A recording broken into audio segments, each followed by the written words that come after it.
Muy bien, ahí tenemos ya la pantalla y entonces damos inicio con la exposición del grupo número 4, quien va a compartir con nosotros la obra que ya estamos observando en la pantalla. Así que adelante, chicos, y éxitos.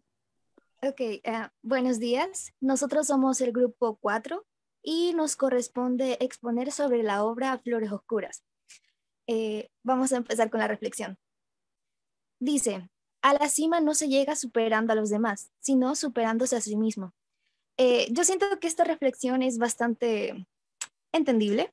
Quiere decir que la clave del éxito no está en superar a los demás, sino en superarnos a nosotros mismos, porque al final siempre vamos a necesitar de la ayuda de los demás y su apoyo para poder salir adelante y ser mejores. Bueno, tenemos la lectura mecánica. Las voy a leer yo. Comienza. Judas tiene en la mano, sin embargo, un trocito de pan que ha pellizcado de una de las hogazas. Hay quienes pellizcan el pan de puros nervios, otros de los discípulos alzan un cuchillo como quien amenaza, pero su gesto solo demuestra que está dispuesto a entrarle a la pierna del cordero apenas tenga licencia para ello. La animación es general, nada de caras largas ni asustadas, puesto que aún el maestro no ha dejado caer sobre sus cabezas el jarro de agua fría o hirviente. ¿Qué será aquello de en verdad les diga que ya sé que uno de ustedes me traicionará? ¿Qué más se necesitaba para sembrar la confusión y la desconfianza entre el grupo errante, en el que no deja de haber intrigas y amagos de reyerta a la menor discusión? Guardo la libreta y aún no sé para qué habrán de servirme esas notas. Casi nunca se sabe. Una libreta, los márgenes de las páginas de las guías de los museos, el revés de una tarjeta de visita, espacio en blanco es útil.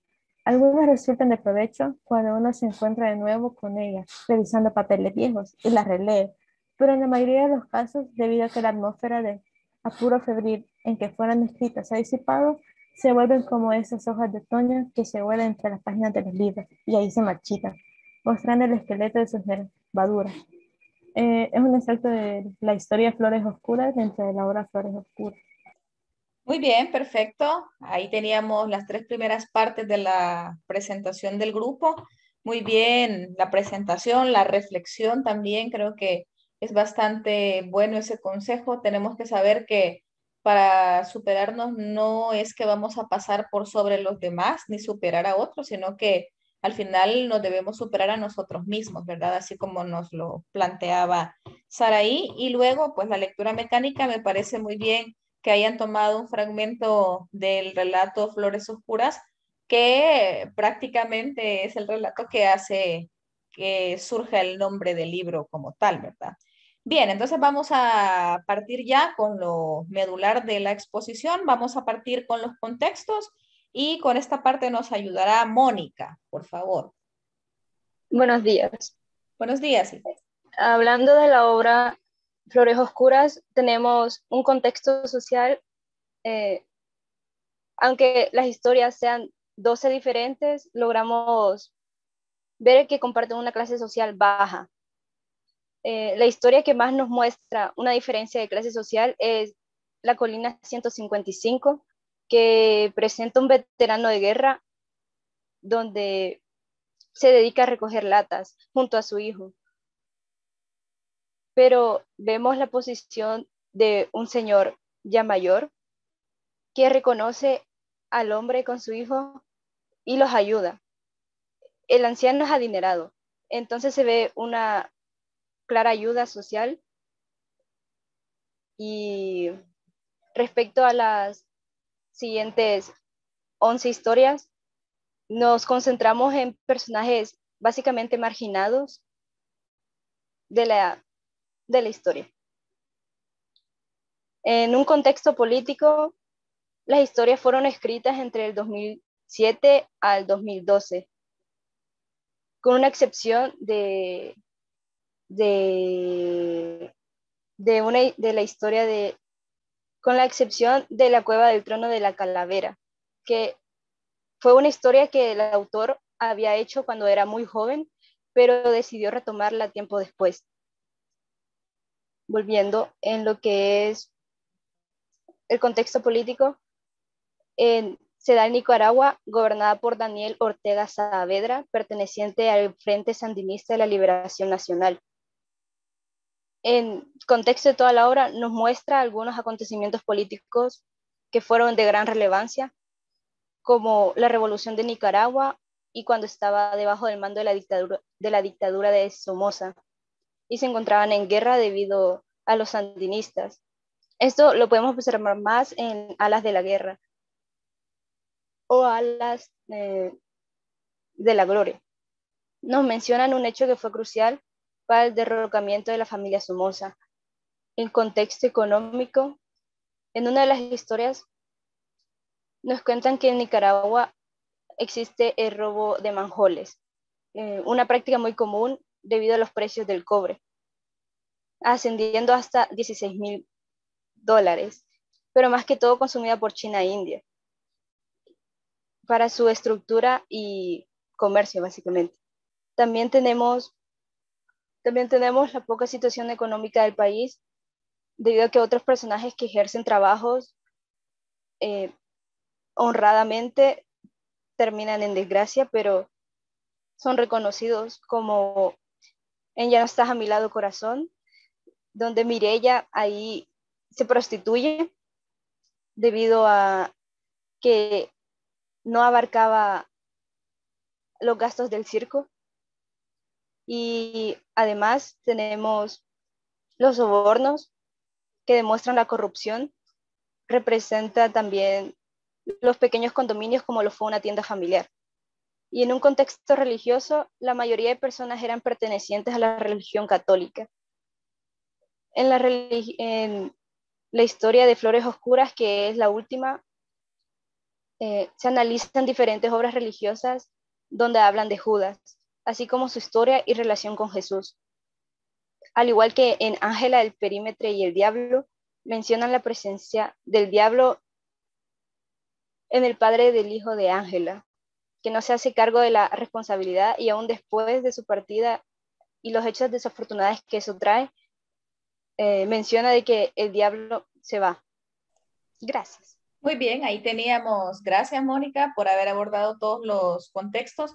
Si se fija en el caso de la presentación que Mónica acaba de hacer de los contextos, ella ha colocado bastantes ejemplos, pero ha retomado diferentes historias o diferentes relatos, y es porque dentro de la obra de ellos tienen la particularidad, y eso ya nos lo van a explicar, que está compuesto el libro por varios relatos. Entonces, hay algunos en los que se evidencia más, por ejemplo, el contexto social o el contexto político o el contexto económico, el contexto religioso, y por esa razón es que ella lo abordó desde esa perspectiva. Solo, Mónica, en una parte mencionaste el hecho de comerciar con los manjoles. ¿Y qué son los manjoles?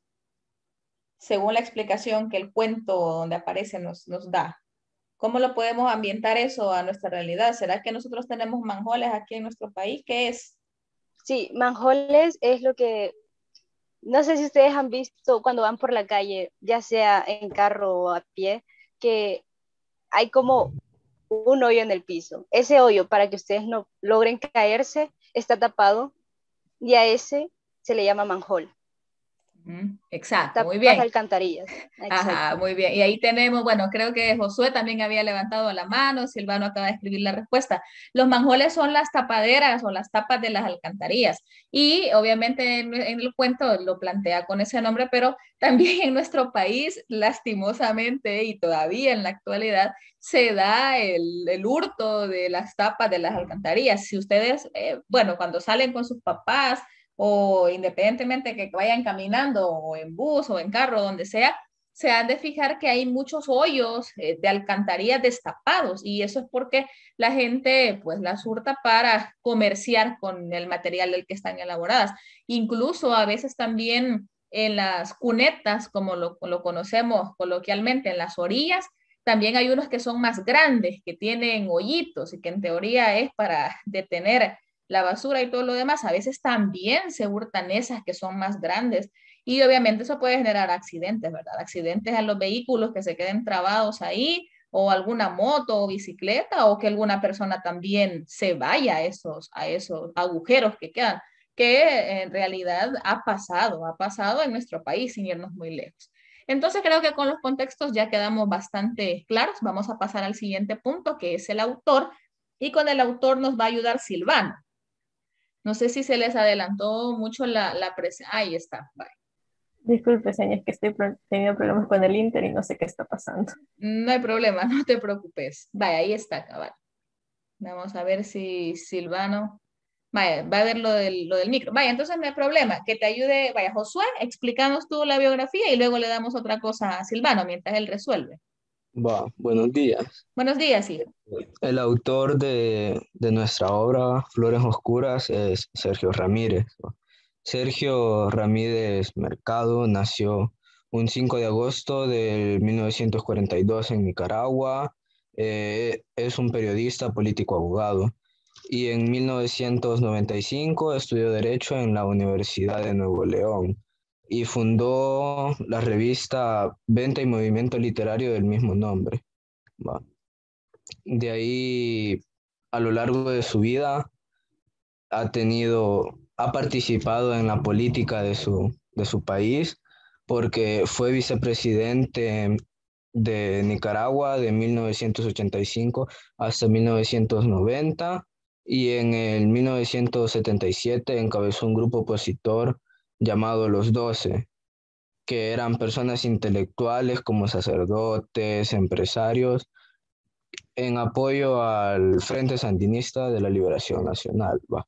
Y en la literatura podemos destacar sus premios, que ha ganado bastantes. Va, su primer premio fue Premio Latinoamericano del Cuento en 1971, de ahí por el Premio Alfaguara en 1998 y Premio Internacional Carlos Fuentes. Eh, de ahí en 2017 ganó el premio Cervantes, que es el más importante de la literatura en la lengua española. Va. De ahí como su producción literaria, podemos destacar Cuentos, que es de una editorial nicaragüense, es de Managua y la escribió en 1963. Margarita, está Linda Lamar, es novela y la sacó con Alfaguara en 1998, Flores Oscuras, la cual contiene relatos, que también es de Alfaguara en 2013. Va de ahí ensayos y testimonios, que es otra cosa que tiene, que publicó Mis Días en 1965, El Señor de los Tristes, que es un ensayo que lo publicó en 2010, y Cuando Todos Hablan en 2008. Va. Muy bien. ¿Algo más?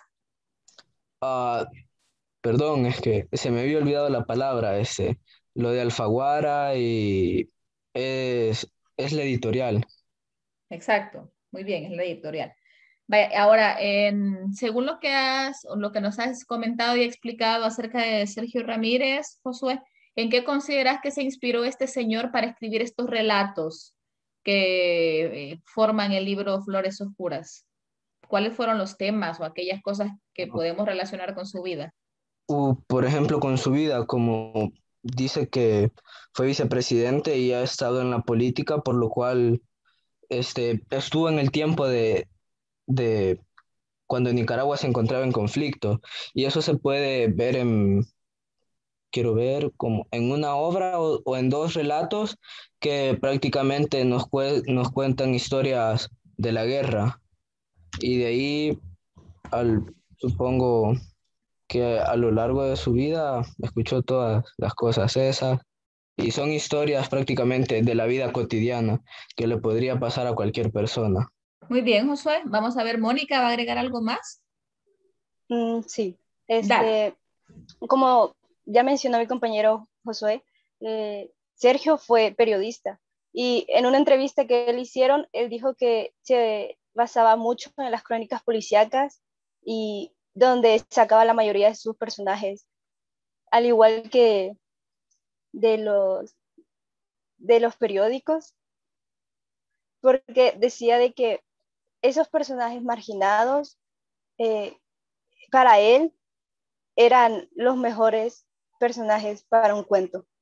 muy bien, Mónica, gracias por ese aporte. Y si se fijan, bueno, entonces si complementamos lo que Mónica acaba de decir con lo que Josué nos explicaba, este señor, bueno, que sigue vivo, por cierto, haciendo el comercial, tiene 78 años ahorita, nació en Nicaragua y ha estado bastante relacionado con conocer o con abrir los ojos ante las realidades sociales, políticas, económicas de su país desde dos perspectivas, la perspectiva de la política, digamos, porque como lo mencionaba Josué, él fue vicepresidente de Nicaragua durante 5 años, es decir que un político también puede dedicarse a escribir, ¿verdad? No es de verlo así como que los políticos no siempre o nunca hacen nada productivo. En este caso, tenemos la denuncia o tenemos en los cuentos de Sergio Ramírez, que en el caso más adelante los vamos a ir viendo cada uno,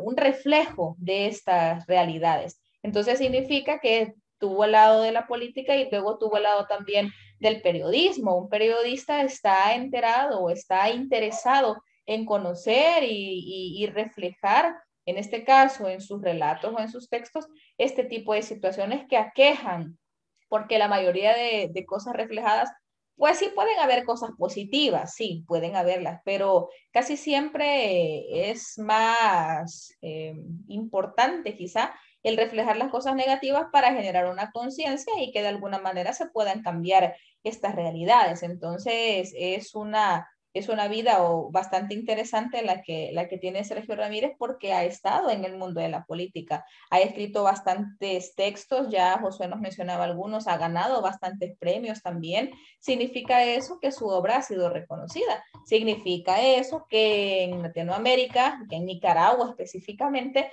pues tenemos también bastantes autores reconocidos. Bien, vamos a pasar entonces al siguiente punto, que es el 3 y el 4, donde abarcamos título, primera edición editorial, género y subgénero, se aborda de una vez. Con eso nos va a ayudar Saraí. Vaya. El título es Flores Oscuras. Género es narrativo porque está escrito en prosa.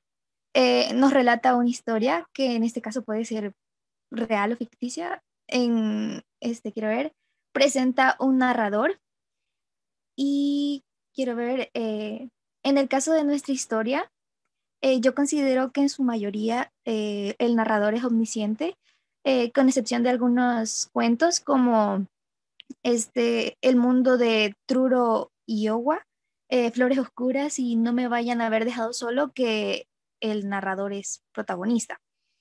Quiero ver, en el caso de su género es cuento, porque este es un relato breve y tiende a limitarse a una sola acción. No hay muchos personajes y tiene un argumento sencillo. Muy bien, respecto al título, Saraí, ¿por qué consideras que el libro se llama Flores Oscuras? ¿Hay una razón específica o alguna razón intuida por ustedes, bueno, por ti en este caso, del por qué el título del libro, así y no de Ah, otro? realmente siento que es por el último cuento que lleva el mismo nombre. ¿Alguien del grupo tiene alguna idea respecto a...? Porque sí, vaya, tiene sentido. El libro es una compilación de cuentos, ¿sí? Hay un conjunto de cuentos.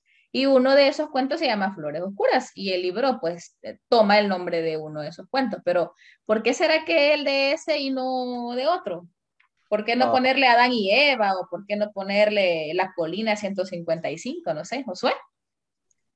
siento que, o sea, el título, si hacemos como asociando flores oscuras, o sea, desde ya nos da como un sentimiento como de tristeza o negatividad. Entonces, y prácticamente a lo largo de todos los relatos, no hay ninguna historia que sea feliz. O sea, prácticamente todas son como tristes, corrupción, desgracia, y siento que también por eso se puede como flores oscuras. Muy bien, me parece excelente esa perspectiva, porque es cierto, cuando uno habla de flores, así normal, pues uno lo relaciona con alegría, ¿verdad? O que rosas, rojitas o blancas, o en ocasiones especiales regalar flores, pero al escuchar el término flores oscuras, como que ya evoca algún sentimiento un poco más fatalista, algún sentimiento un poco más negativo, como decía Josué, evocar un tanto la tristeza, porque los relatos nos vamos a dar cuenta que no hay ninguno, y así como el mismo Josué nos acaba de decir, que tenga así como que uno diga, hey, qué optimismo, ¿verdad? Qué positivismo, qué cosas más lindas son las que me relata aquí, o qué ideal de persona es la que se refleja en este texto. Entonces, probablemente ese título está más como orientada a la parte de la connotación de uno, a ver cómo interpreto flores oscuras, porque el término en sí, alguien puede decir, a mí me gustan las rosas negras o ver alguna imagen, pero ya en términos reales, el que le regalen a uno un conjunto de flores o de rosas o de lo que sea negro u oscuro, como que evoca luto, como que evoca tristeza. Entonces, esa perspectiva de Josué creo que es la más acertada en este contexto. Ahora, en el caso del género y subgénero, ya lo explicaba Saraí, es género narrativo, ya nos damos cuenta también, porque ya lo explicaba, que tenemos la mayoría de relatos con un narrador omnisciente, pero no todos, porque hay algunos que tienen un narrador protagonista. Y es simple y sencillamente porque son historias aisladas, porque son cuentos. Ellos tuvieron la ventaja, si lo vemos así, que los relatos fueron más cortitos. Pero la desventaja es que al momento de sacar, por ejemplo, personajes, ellos tuvieron que extraer los personajes de cada uno de los cuentos. ¿Por qué? Porque no depende uno de otro, porque no hay una secuencia, porque no depende el haber leído, yo puedo haber leído primero el cuento 5, después el 7, después el 12, después el uno, y no me genera ningún conflicto. ¿Sí? A diferencia de si yo tengo una novela y quiero leerme primero los capítulos de en medio y después los del final y después los del principio, puedo, pero no llevo la misma secuencia o el mismo orden. Entonces, género narrativo, subgénero cuento. Solo que hay algo que no nos dijiste, Saraí, la primera edición y la editorial, ¿cuándo se publicó este libro? La primera edición fue en 2013 y la editorial fue de Alfaguara. Exacto, si se fijan es un libro bastante reciente. Si hablamos del 2013, no estamos hablando de, hace un montón de siglos, hace un montón de años. De hecho, si el señor, el escritor, pues aún está vivo, como que sugiere también que al tener un libro del 2013 no está muy alejado de nuestra realidad, ¿verdad? Vale, muy bien. Entonces, ahora vamos a pasar al siguiente punto. Muchas gracias a todos los que hicieron sus aportes en el punto 3 y 4. Y vamos al movimiento literario. Y con el movimiento va Marce, por favor. Vaya, el movimiento literario es vanguardia latinoamericana y va a decir tres características de la vanguardia latinoamericana pegadas a la obra. La primera característica es las temáticas abordadas eran de carácter existencialista y muchos escritores denunciaron las problemáticas sociales. En este caso, en las diversas historias que tenemos en la obra, aunque no en todas, predomina el tema de la desigualdad o injusticia social. Por ejemplo, en la columna 155 nos relatan los conflictos de la guerra, cómo las personas están mal, algunos se bajan, algunos soldados. La otra característica, perdón, es el narrador múltiple, que es cuando existe la participación de diferentes narradores o mismo narrador. Y como ya comentaba Saraí, en las historias hay diferentes tipos de narradores. Por ejemplo, el narrador protagonista o el narrador omnisciente, que, vaya, por ejemplo, en el mundo de Truro, Iowa, hay un narrador protagonista. También no me vayan a haber dejado solo porque ese es el protagonista, el mismo personaje de la historia, el quien narra los sucesos desde sus recuerdos, son lo que va pasando. Y la tercera característica es rompe con la estructura lineal lógica de la narración, que se dan saltos en el tiempo, ya sea en el pasado, en el futuro. Y el ejemplo de esto es en No me vayan a haber dejado solo, porque es una narración del presente que luego da saltos en el pasado para explicar los sucesos del pasado y luego relacionarnos con los del presente. Muy bien, perfecto, Marce. En este caso, bueno, ya ella nos mencionaba las características y las aplicaba a diversos cuentos. Volvemos a caer en lo mismo, ¿verdad? Que se toman muestras de cuentos específicos donde se puede observar o analizar la característica. Y fíjense que con esta obra ocurre algo, y es que ya prácticamente estamos también entrando en la situación de la vanguardia latinoamericana, ya el empezar a experimentar con nuevas cosas. De hecho, el hablar de narrador múltiple, el tratamiento del tiempo, el tratamiento de los personajes también, algunas cosas, como que nos lleva o como que lleva a los autores en este caso a buscar la experimentación. ¿Por qué? Porque no es muy usual, porque casi siempre nos vamos o los autores se orientaban en un momento determinado a escribir novelas.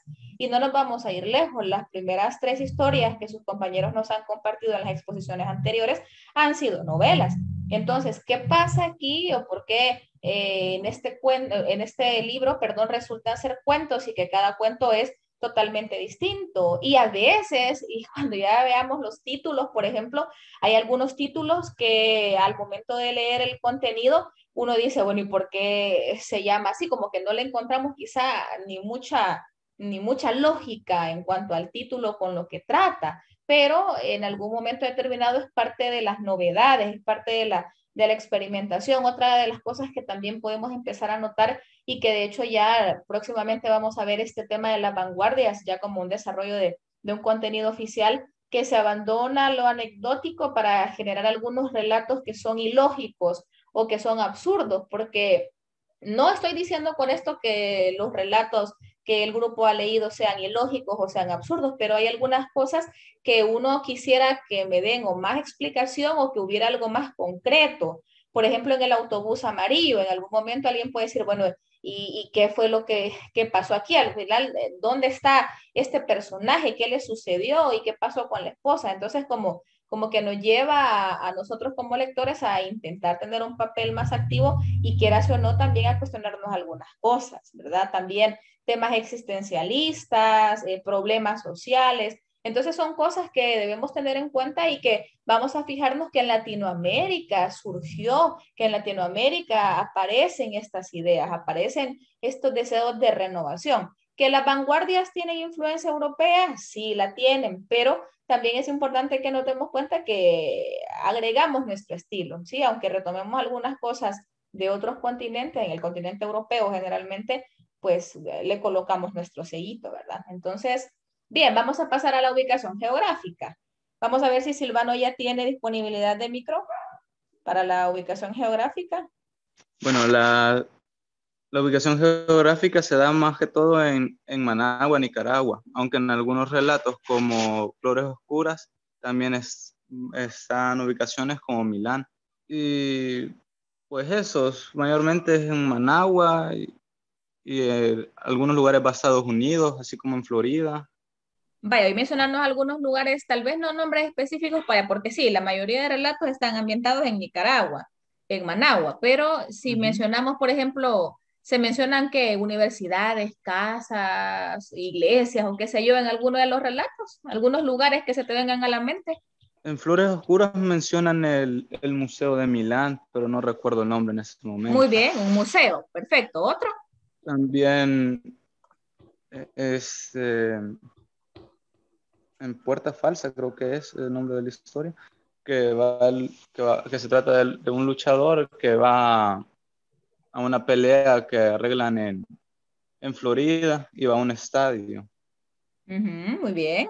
¿Otro? También en el autobús amarillo que van a la playa específicamente, ahí se narra toda la historia. También En- en Adán y Eva, que se menciona que están en un restaurante.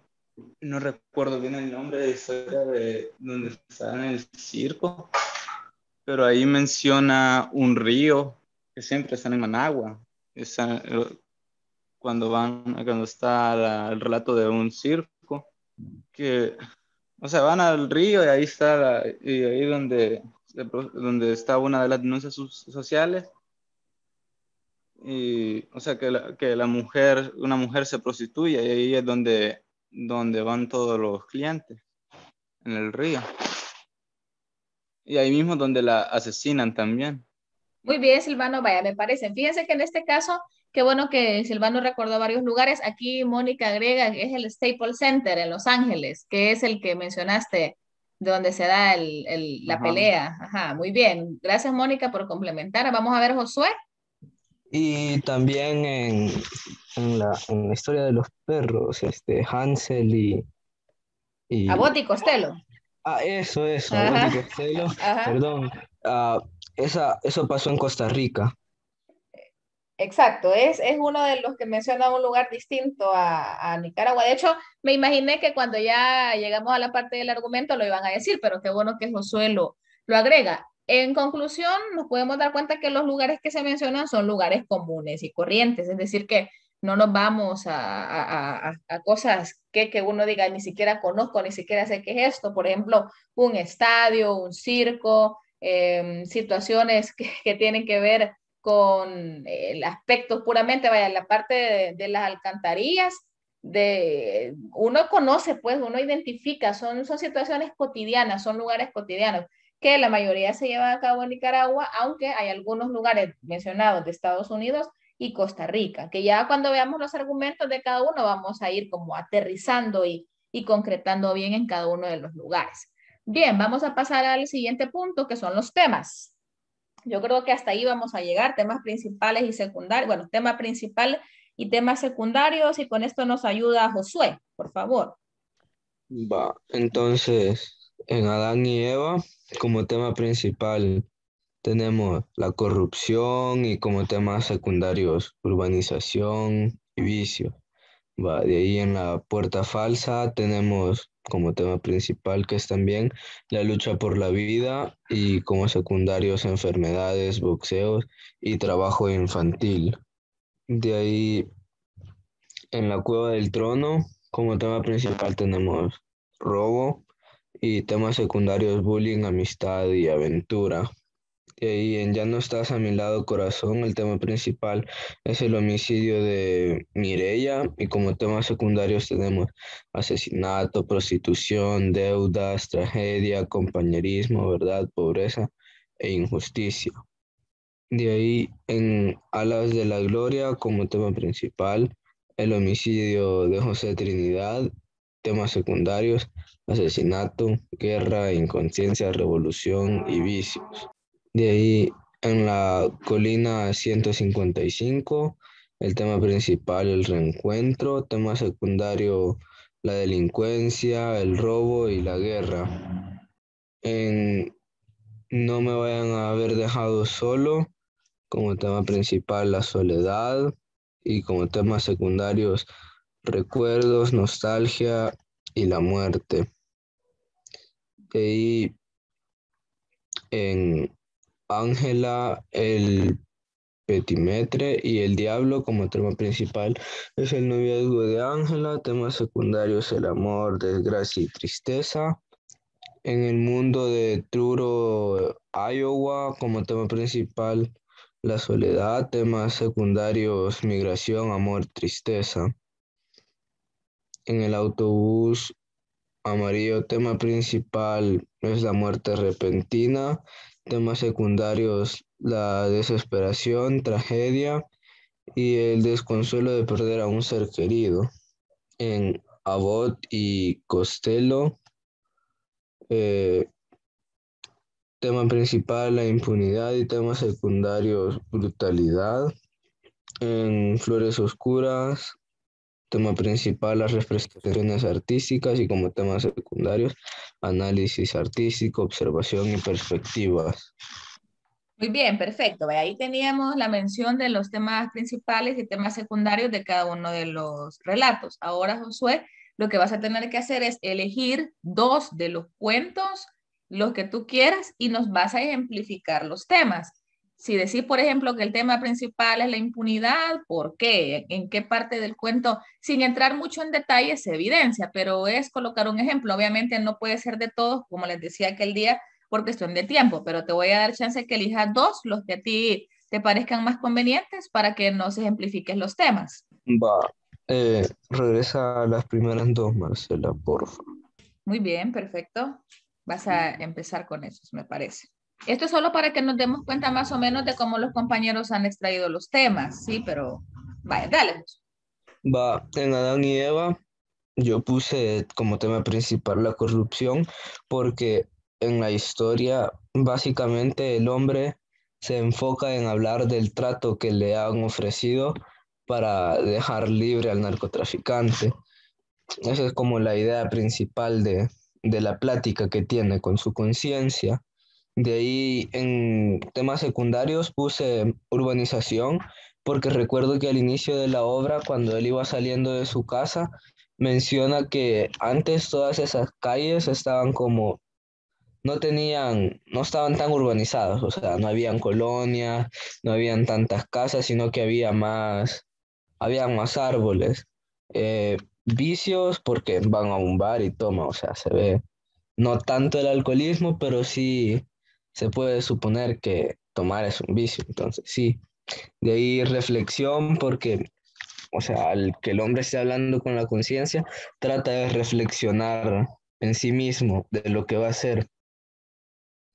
De ahí en la puerta falsa tenemos lucha por la vida, va, y le puse lucha por la vida porque Amado Gavilán prácticamente así es como se gana la vida y se la gana de una forma riesgosa, porque como pasa al final, casi se muere, lo dejan en el hospital boxeando y de ahí como temas secundarios, enfermedades, porque el coach de él parece que de tanto fumar estaba enfermo de los pulmones, boxeo porque obvio de lo que trabajaba él, y trabajo infantil porque se menciona en una parte que cuando el coach él agarraba un trabajo y el coach le decía que estaba malo, el hijo tomó la iniciativa de ir a trabajar para que el papá solo entrenara. Muy bien, perfecto. Justo así era lo que estaba solicitando. En este caso, obviamente, ya dijimos que no lo hacemos de todo por cuestión de tiempo. Vamos a pasar entonces a los personajes que ya a medida que hemos ido viendo las diapositivas de los compañeros, nos vamos dando cuenta que también han extraído los personajes principales y secundarios de cada uno de los cuentos. Entonces, con eso nos va a ayudar Mónica. Bueno, bueno. Los personajes de Adán y Eva tenemos como principales a la conciencia, al juez y como personaje secundario a Frank. En la puerta falsa, como personaje principal tenemos a Amado Gavilán y en personajes secundarios a Rosendo Gavilán y Arcadio Evangelista. Mónica, si en algún momento quisieras hacer una descripción breve o mencionar, qué sé yo, algún parentesco o si tenía X profesión o si hacía Y cosas, lo puedes mencionar, ¿de acuerdo? Ok. Solo para poner contexto, Amado Gavilán era el boxeador y Rosendo Gavilán era su hijo. De ahí tenemos a la cueva del trono del Calavera, el jefe como personaje principal, Tito. Y personajes secundarios, los invisibles, que eran 4, llamados Or, Odor y Vamos a ver si alguien se acuerda del otro. y Lotor. Lotor. Exacto, cabal. Y el policía. De ahí tenemos en Ya no estás a mi lado, corazón, como principales a Hermenegildo Malpártida, que luego de que los hermanos Gárridos, que eran dueños del circo, él era el primo, entonces pasó a suceder el circo. A Mireya Montes, que era la esposa de Hermenegildo, y a Leonardo Sobrado, también conocido como Leonardo el Galante, como principales. Y en secundarios tenemos a Manuel Salvador, también conocido como Payaso Mr. Tancredo, y a Ambrosio, Sófocles y Sempronio, que debajo de sus nombres pueden observar que cada uno tocaba un instrumento. En las Alas de la Gloria tenemos como personaje principal a José Trinidad Aranda Calero y a personajes secundarios a María Antonia Pavón, que era su esposa, y al joven anónimo, que no se menciona su nombre ni ningún detalle porque era menor de edad en la historia. Luego en la colina 155 tenemos como personajes principales el hombre, el inválido, y como personajes secundarios el hijo del hombre y la empleada. En No me vayan a haber dejado solo tenemos como personajes principales a Sergio y como personajes secundarios al fotógrafo, a Luisa, Lisandro, Rogelio, Marcia, la mamá, el papá y Mercedes Alborada. Todos los nombres que acabo de mencionar hacen referencia a los hermanos, y menos el último que hace referencia a la criada. Luego, en Ángela, el petímetre y el diablo, tenemos como personajes principales a Ángela, a Ebert y a padre de Ángela. Como secundarios a madre de Ángela y el petímetre. Luego, en el mudo de Truro, Iowa, tenemos como principales a Camarero y a Charlotte. Y como secundarios a Frank, Joe y Douglas, que eran sus hijos. En el autobús amarillo tenemos como personajes principales a la mujer embarazada, a Félix, que era esposo de la mujer, y a Juan de Dios. Y como personajes secundarios tenemos a las mujeres del autobús, los policías y los pescadores. En Abbott y Costello tenemos como personajes principales a Abbott y Costello, que eran dos perros, a Natividad, Canda, Mairena, y como personajes secundarios realmente no se menciona ninguno. Creo que incluso la historia tiene una estructura muy diferente, o como de reportaje. Entonces, se enfocan bastante directamente solo en esos personajes ya mencionados. Así que no hemos colocado personajes secundarios. Luego en Flores Oscuras tenemos como personajes principales a los protagonistas y al visitante, que luego se hace mención de que Judas, que estaba dando por el mundo. Y como personajes secundarios tenemos a Tulita, que era quien estaba acompañando al protagonista de la historia. Muy bien, Mónica, perfecto. Ahí ya observábamos, nos dábamos cuenta de la cantidad de personajes que ellos extrajeron de cada uno de los relatos. Hay algunos que tienen bastantes personajes que intervienen, digamos, que juegan algún papel de importancia, y en el caso de otros tienen menos. Quizá a uno le favorece más cuando son menos y uno dice, ay, mejor aquí no hay tanto, porque obviamente nos facilitan incluso la comprensión, pero se fijan también que los compañeros han o colocaron imágenes alusivas a cada uno de los personajes, y eso hace que se vea mucho más bonito y mucho más llamativo. Bien, entonces vamos a pasar ya a la parte de los argumentos, porque creo que lo de los personajes y los temas pues ha quedado bastante claro, y a medida que escuchemos los argumentos como que vamos a relacionar los temas que nos explicaba y nos mencionaba Josué, los personajes que nos explicaba, nos mencionaba Mónica, con lo que ya nos van a ir explicando en cada uno de ellos.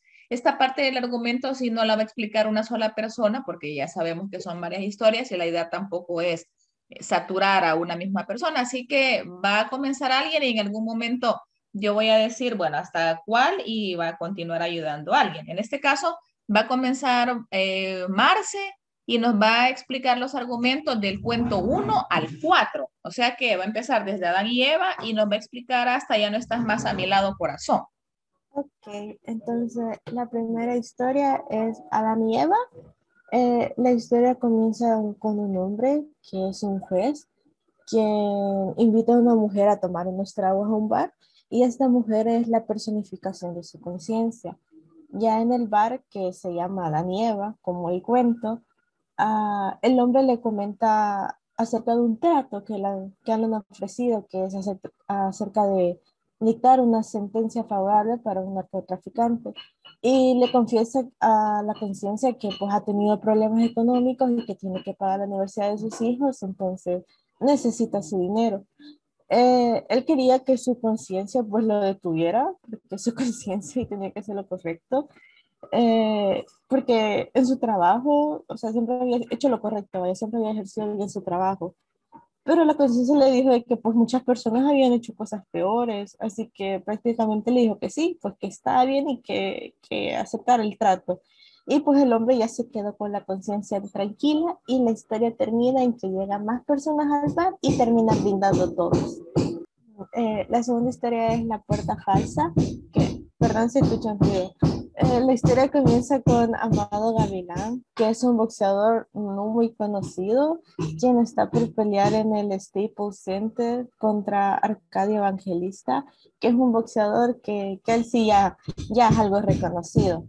La historia se cuenta a través del punto de vista de Rosendo Gavilán, que es el hijo de Amado Gavilán. Él siempre desde pequeño había acompañado a su papá a sus peleas, entonces ya sabía cómo estaba más o menos la cosa y ya más de grande quería trabajar de comentarista. Amado Gavilán tuvo varios empleos, pero su entrenador Frank no le permitió seguir con ellos porque le iban a afectar a sus habilidades de boxeador. Entonces Rosendo se encargaba de eso. Rosendo acompañó a su padre a la gran pelea contra Evangelista, que era en el Staples Center. La pelea se hizo bastante famosa, por lo tanto varias personas llegaron y como que ya iban reconociendo algo a Amado Gavilán. Y no llevaba mucho tiempo en la pelea cuando Amado cayó inconsciente en el ring y fue llevado al hospital. Y ya ahí ya como que socializó un poquito más con Evangelista. Y ya cuando fue dado de alta, Evangelista lo invitó a una pelea y le dedicó la victoria. Sin embargo, podemos ver que Amado quedó bastante dañado cerebralmente después de tantos golpes en la lucha, porque después de haber dado de alta del hospital nos damos cuenta que ella no tenía buena retención urinaria y que pues ya no podía valerse por sí mismo, ya dependía de su hijo Rosendo.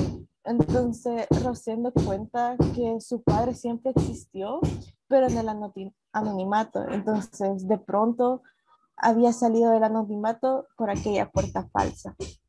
Bueno, la otra historia es La Cueva del Trono Calavera, que empieza con el jefe que está entregando unos objetos robados al dueño de una tienda que son un reloj. Entonces, luego cambiamos de escena donde el jefe se encuentra con Tito, a quien le dicen el capitán. Tito es un hombre bastante como miedoso, digamos. Entonces, cambiando de escena, se ve que van pasando por un cementerio, entonces Tito le dice al jefe que pues tiene bastante miedo y que no quisiera estar ahí. Y el jefe le dice que pues de por gusto tiene el nombre del capitán porque no lo representa, porque es un hombre bastante miedoso. Vemos como Tito después le pide permiso al jefe para retirarse porque en la noche se van a ver en el cine.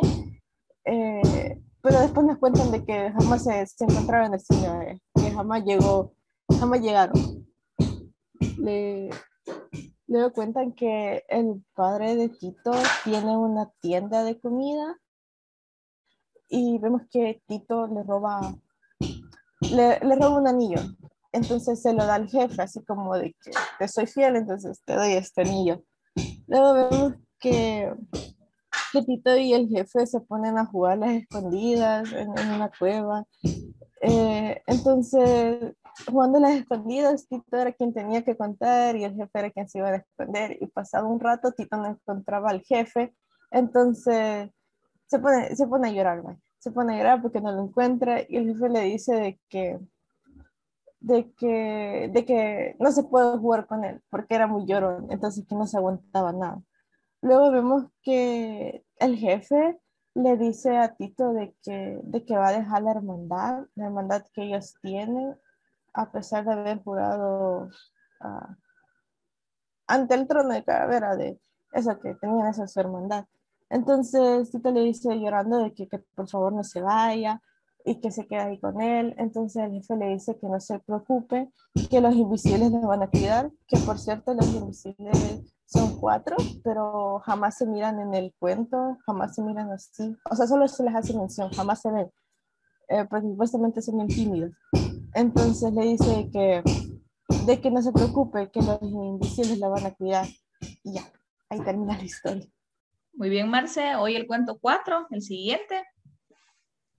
Sí, es que no sé por qué cuesta que se pase en la diapositiva. Vaya, no hay problema. Tú empezás a explicar y después que se pasa, no te preocupes. A veces así sucede. Ahí va, bye. pero se fue para atrás.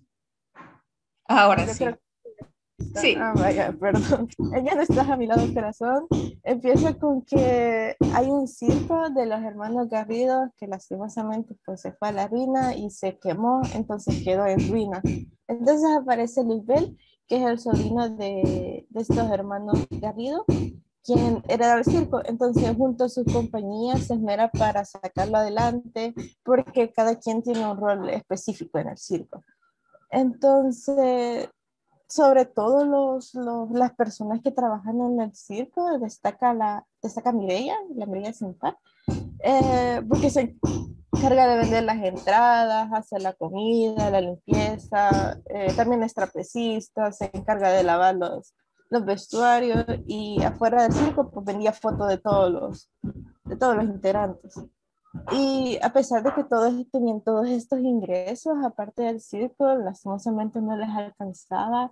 Entonces, Mireia, después de hablar con su esposo, que es Luzbel, decide prostituirse cerca del circo, por un río, en una quebrada, en unas piedras.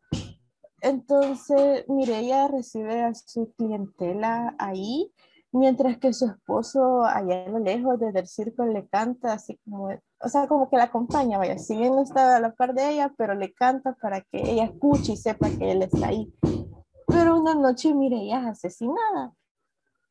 Entonces, toda esta historia, todo este cuento se narra desde la perspectiva de un niño en ese entonces, quien había prestado los servicios de Mireia, vaya. Entonces, él había sido uno de los testigos que habían llevado al juez ya para cuando estaba la sentencia y todo eso, para ver quién había asesinado a Mireia. Entonces cuenta de que sí, el proceso le pidió los servicios a Mireia, pero hasta ahí, vaya, no le hizo nada. Entonces, ya en el jurado nos damos cuenta de varias cosas, como que Mireia estaba en un amorío con, con un payaso. Entonces como que Luzbel era el mayor, Luzbel su esposo era el mayor, era, bueno, ajá, el principal sospechoso, era el principal sospechoso que por celos la había matado porque la estaba engañando. Pero cuando ya el juez dice que Luzbel lo hizo, aunque ya habían dado pruebas de que no lo había hecho porque había estado en un cierto lugar todo ese tiempo, sin tiempo de poder ir a matar a Mireia, pero igual el juez dice que no, que Luzbel lo hizo, entonces ahí termina con que Luzbel lo hizo. Pero cuando ya se están llevando a Luzbel, sale de la nada Leonardo el Galante a decir de que él había hecho, de que no se lleven a Luzbel porque yo asesiné a Mireia. Y Leonardo el Galante era una persona de contextura baja, entonces el juez creía que él no tenía lo suficiente fuerza como para lograr tal cosa, ni la mano. Entonces no le creen, le dicen de que vos no lo podrías hacer, o sea, no tenés la fuerza suficiente, así que nos vamos a llevar a Luzbel. Aunque Leonardo el Galante, él mismo confesó de que estaba enamorado de Mireia, entonces él también quería ocupar sus servicios. Entonces Mireia le dijo que no, que ya había estado con el payaso, que era un hombre albino y ya mucho con eso, entonces no iba a estar con una persona que era más bajo que ella. Entonces Leonardo el Galante se enojó y ahí fue cuando la estranguló y la mató. Así fue como pasó. Pero nadie le creyó, entonces se llevaron a Luzbel y así Luzbel fue sometido bajo el peso de la ley y ya Leonardo el Galante quedó suelto. Ya después, al final de la historia, se nos muestra que Leonardo el Galante quedó bastante enojado por esto, entonces se volvió alcohólico y va de bar en bar diciéndole a las personas de que hagamos fuerzas con el brazo para que vean que yo realmente tengo la fuerza. Y sí, realmente la tenía, porque en la historia sale de que le vencía a todas las personas con quien hacía fuerza de mano. Y también cuenta que Leonardo el Galante, ya enojado y alcohólico, ya todo triste, se fue a destruir la tumba de Mireia Sin Par. Y ese es el fin de la historia.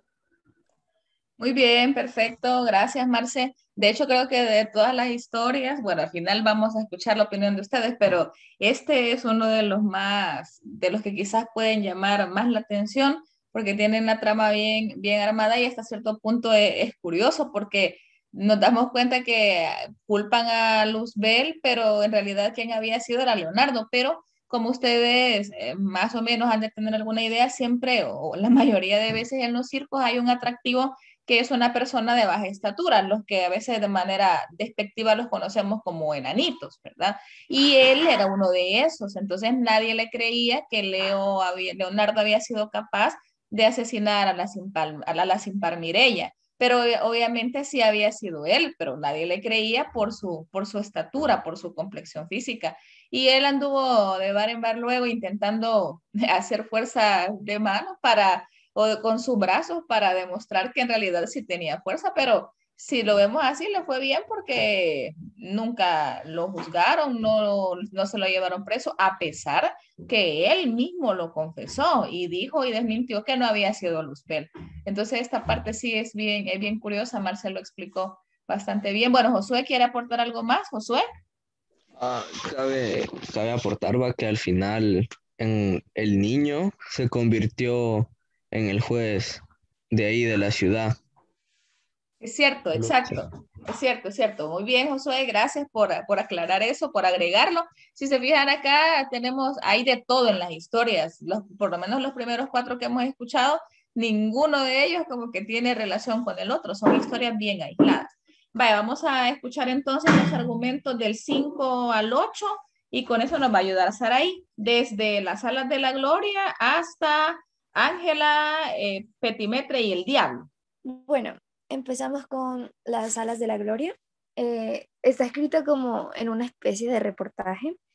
Entonces se empieza contando la noticia de que el 21 de abril del 2004, un joven mató de 10 estocadas con una bayoneta a José Trinidad, de 55 años. Eh, Decían que la causa de su muerte era por shock hipovolémico a consecuencia de la abundante hemorragia provocada por las heridas.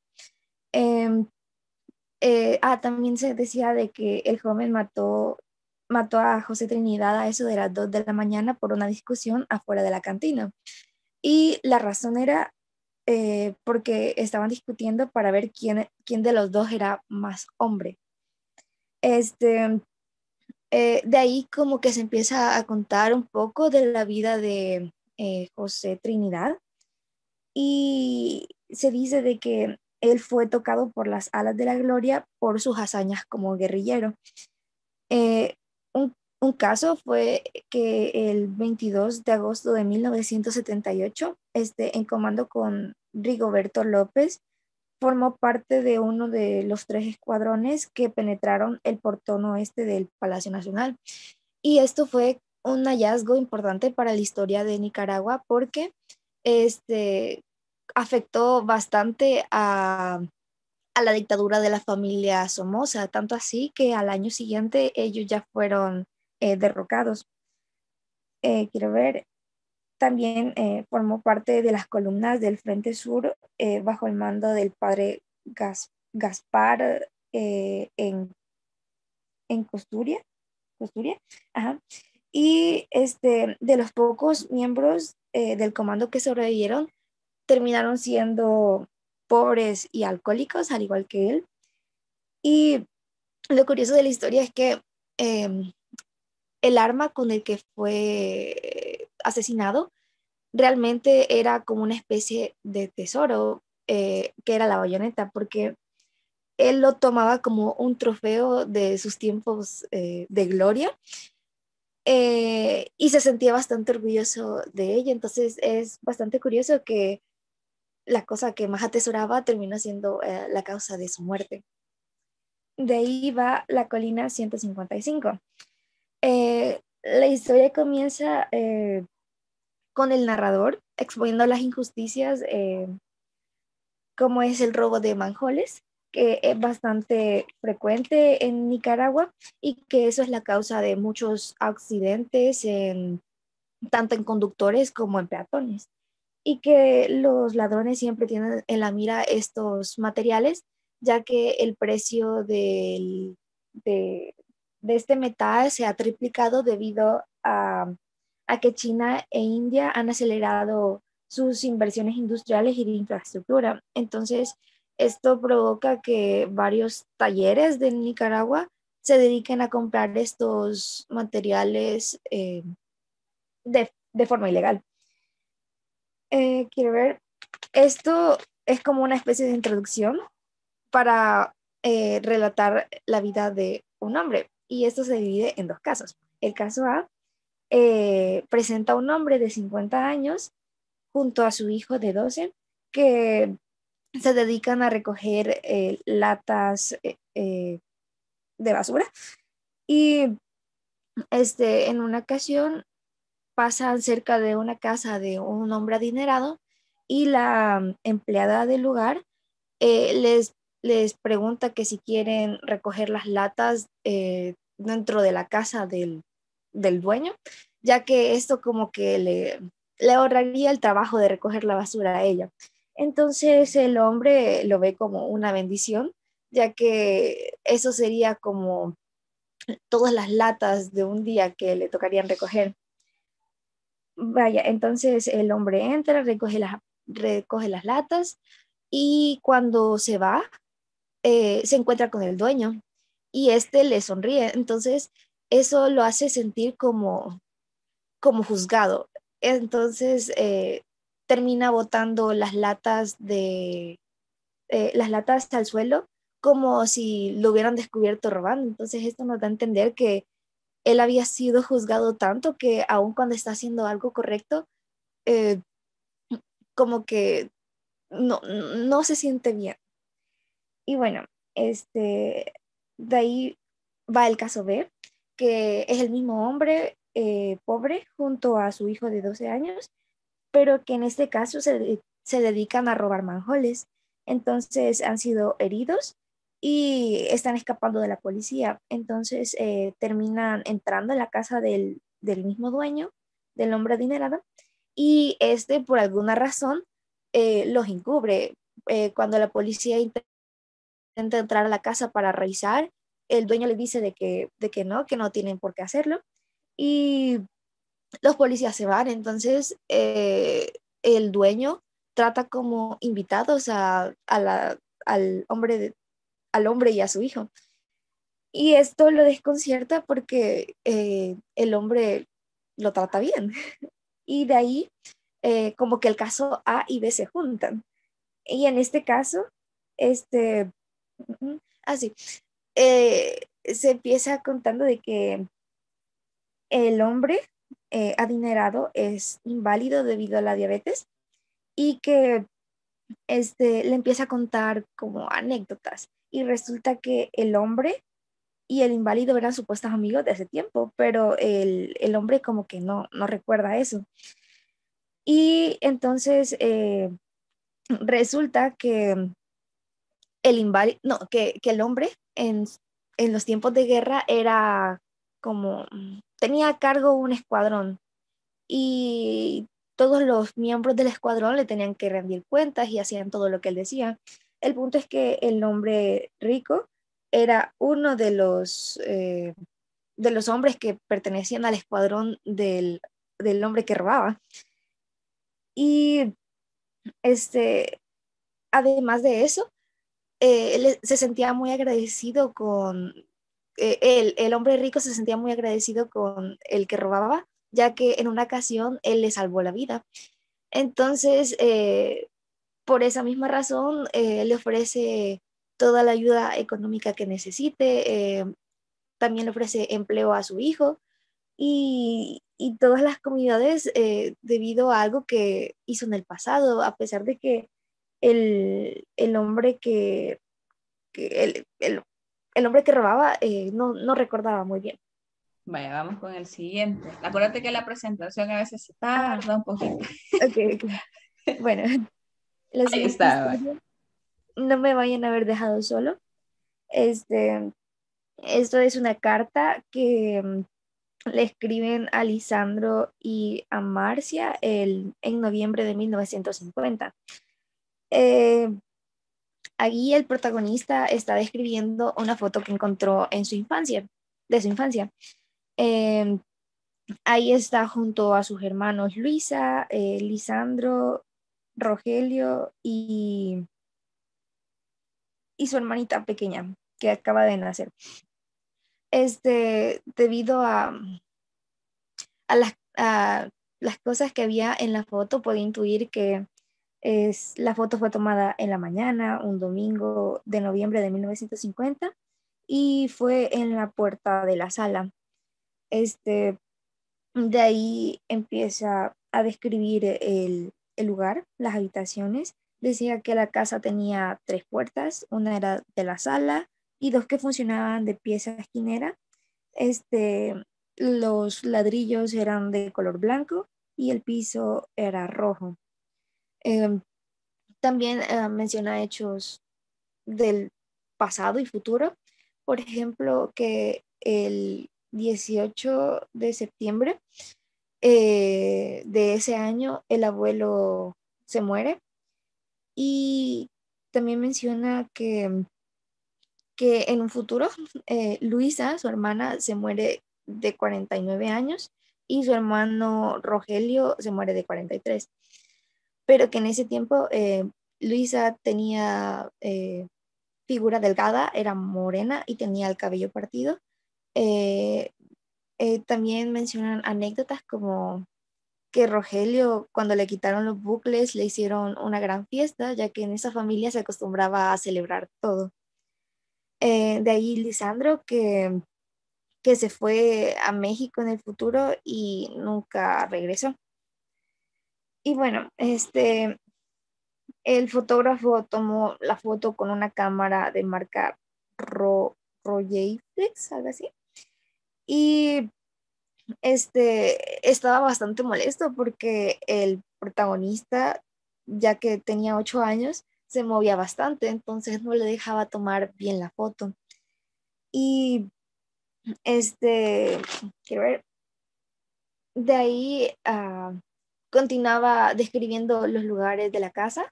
Empezó por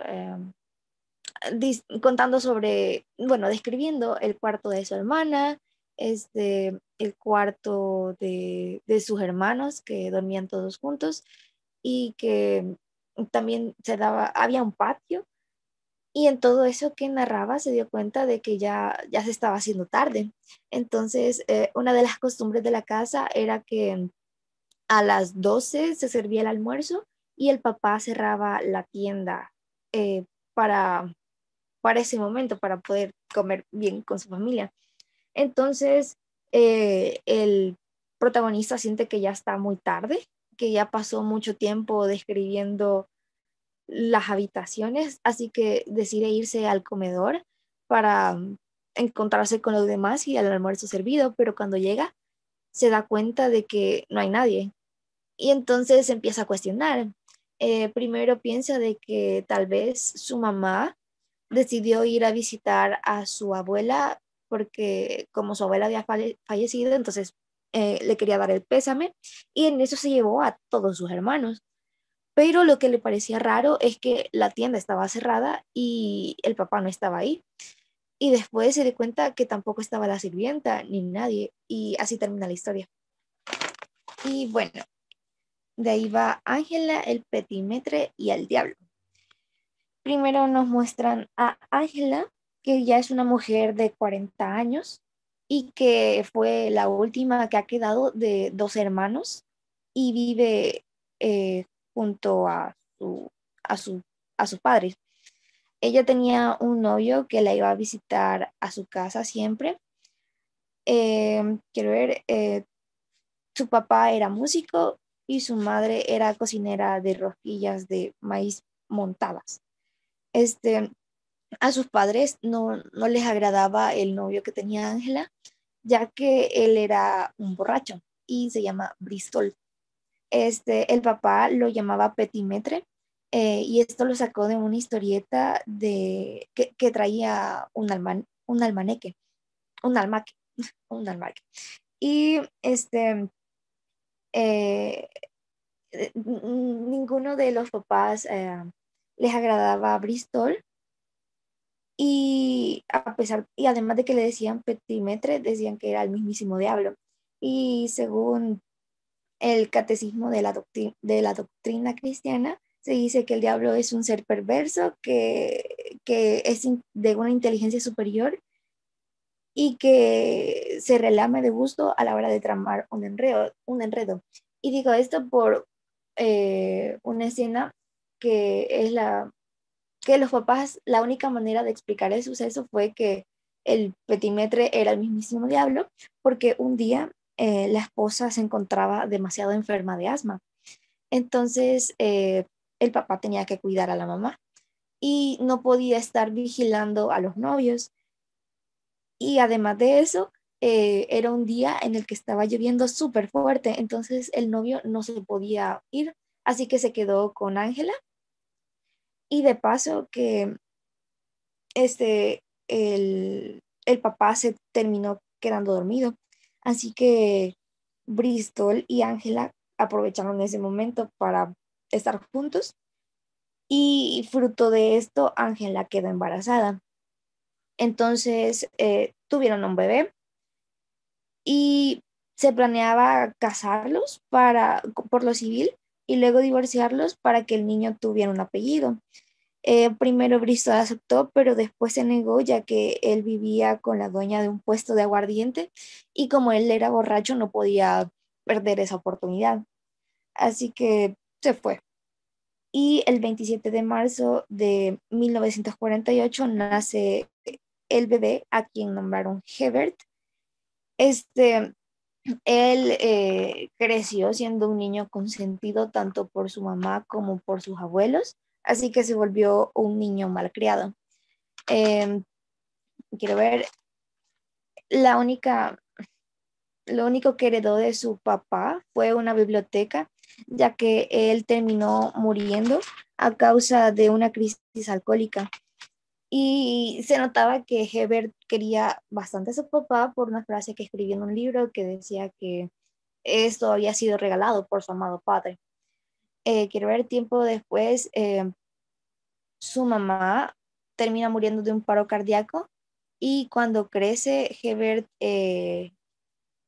termina desarrollando esquizofrenia, por lo que a los 25 años es internado en un manicomio y a los 30 termina falleciendo.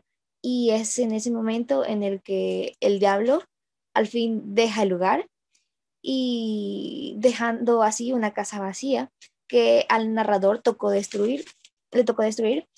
Y eso nos muestra que el narrador que había heredado esta casa era parte de la familia y que al haber albergado el diablo no querían tener esa casa en su posesión, así que decidió destruirla. Y eso es todo. Muy bien, Saraí, perfecto. Muchas gracias por la explicación detallada. Creo que los primeros 8 cuentos los llevamos bastante bien, porque las compañeras, bueno, tanto Marce como Saraí nos han explicado bastante cuidadoso esa parte.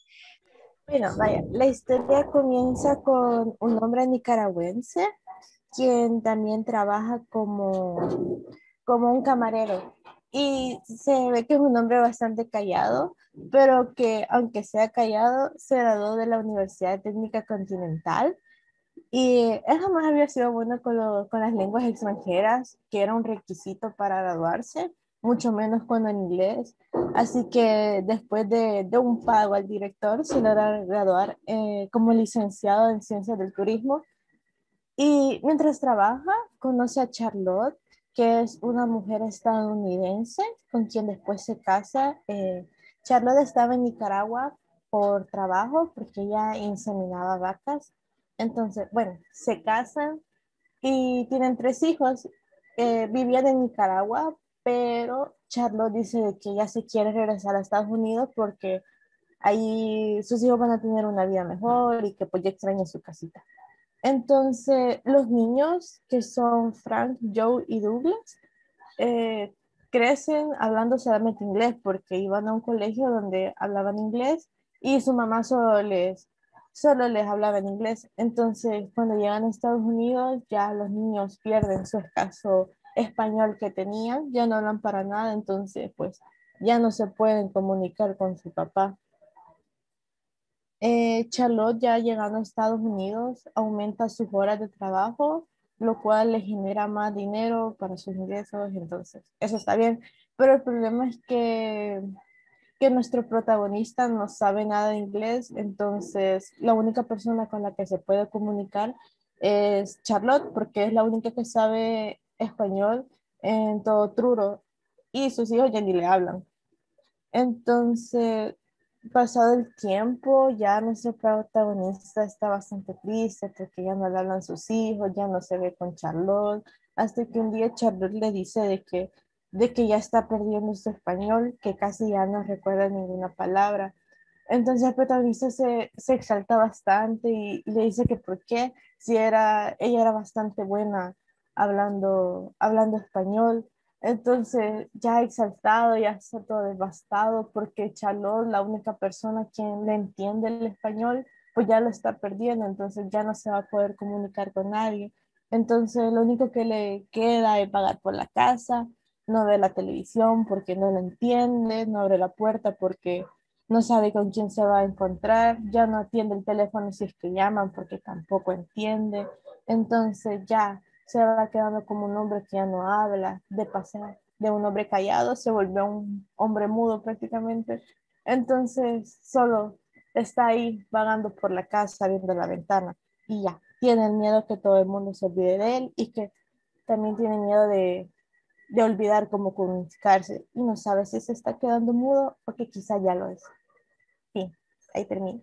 Muy bien, perfecto, Marce, muchas gracias. Y ahí entonces es donde descubrimos el porqué del título, ¿verdad? El mudo de Truro, porque la verdad es una situación bien difícil y además de alguno, en alguna ocasión nos ha pasado. Si nosotros escuchamos a alguien hablando otra lengua que nosotros no manejamos, el inglés puede ser una de ellas, sin irnos tan lejos de lo que el cuento que nos acaba de explicar Marce cuenta. Nos fijamos, vaya, alguien me dice o alguien habla en inglés y yo me quedo perdido, entonces prefiero, si yo no puedo hablar, no entiendo y tampoco puedo expresarme, mejor me quedo callado. Entonces es una situación bien complicada y aquí obviamente queda bien clara, bien reflejada esa parte y en algún momento alguna persona en la realidad le pudo haber ocurrido. Vaya, vamos con los siguientes. Ahora sí, Silvano, los últimos. Sí, Vaya, perfecto. bueno, el, la historia, la siguiente historia se llama El autobús amarillo. Se trata de un grupo de, podríamos decir, turistas que van a la playa. Entonces, inicia cuando una mujer embarazada y su esposo están bañándose, ¿verdad? Entonces, la mujer embarazada ve a su esposo lejos en el mar, como haciendo un saludo, como saludándola. Entonces, a medida va pasando el tiempo, la mujer se va preocupando porque ya no regresa. Entonces, empieza como tener una actitud histérica. Entonces, las demás personas que les acompañaban se dan cuenta y empiezan a buscarlo. Y el primo del esposo de la mujer fue el que los llevó, el que los convenció para llevarlos. Entonces él empezó a buscar ayuda para empezarlo a buscar. En eso llegan unos policías para ayudarlos y las personas que viven ahí les prestan una lancha para que lo vayan a buscar y con la condición que ellos pongan el combustible. Entonces todos ponen un poquito de dinero para el combustible y lo van a buscar, pero no lo encuentran. Entonces al final deciden todos quedarse ahí toda la noche hasta que encuentran al hombre. Y ahí termina. La siguiente historia se trata sobre dos personas que van a robar en un almacén. Y todo iba normal hasta que se pasan la cerca y llegan los dos perros que son los, por decirlo así, los protagonistas, que son Abund y Costello, y lo empiezan a morder y a atacar, ¿verdad? Entonces llegan los de seguridad y tratan de quitarle los perros de encima, pero no lo logran. Después llegan la policía y lo ven y no hacen nada. Y según se nos narra después, los policías solo estuvieron observando y hasta comiendo cuando los perros estaban atacando a la persona. Hasta que llegaron los bomberos que con las mangueras y las mangueras del camión cisterna lograron apartar a los perros. Y después lo que se nos muestra es que empiezan un juicio, que por qué los policías no hicieron nada.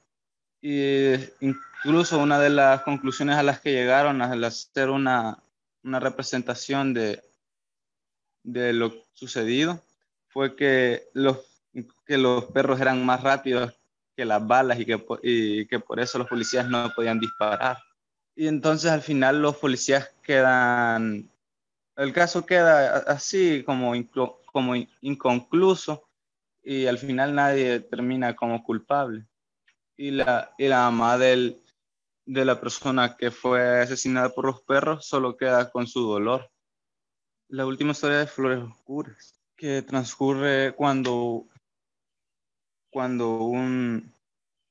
una persona va con una amiga que se llama Tulita a Milán